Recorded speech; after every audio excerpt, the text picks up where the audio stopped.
Yang terakhir, saya akan menyampaikan update dari kasus positif yang kita rawat sampai dengan tanggal hari ini pada pukul 12.00.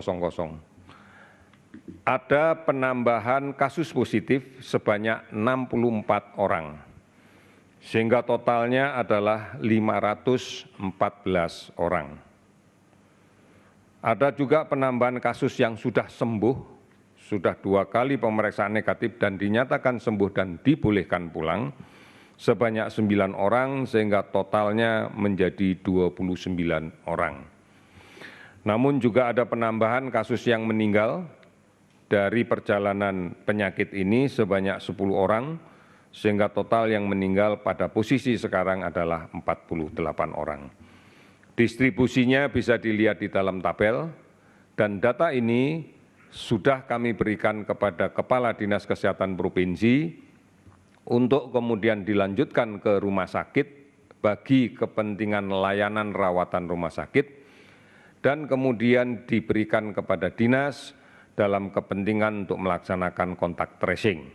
Sudah barang tentu informasi ini juga sudah dilaporkan oleh kepala dinas masing-masing kepada kepala daerah masing-masing.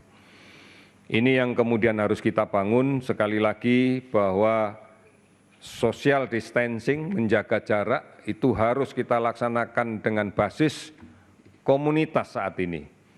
Harapan kita adalah masyarakat saling mengingatkan, masyarakat saling mengawasi.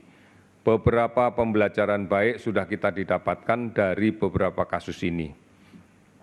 Kemudian yang berikutnya, kita juga sudah mulai menyiapkan tentang rumah sakit tambahan, screening, tes dengan menggunakan rapid test, dan kemudian obat-obatan yang sudah akan kita gunakan pun juga sudah kita miliki.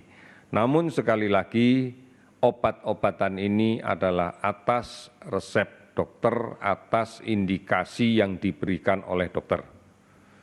Tidak dibenarkan untuk kemudian kita simpan sendiri atau kita minum dengan konteks pencegahan. Karena secara keilmuan tidak ada upaya pencegahan dengan meminum obat tertentu. Kembali lagi bahwa menghindari, meminimalkan, membatasi kontak ini adalah cara yang paling baik. Yang kedua, jaga imunitas diri masing-masing agar tetap sehat, agar tetap bisa melaksanakan aktivitas ringan di rumah yang seimbang, karena bukan dimaknai bahwa bekerja dari rumah artinya tidak melaksanakan aktivitas apapun, ini justru akan menurunkan kondisi imunitas kita.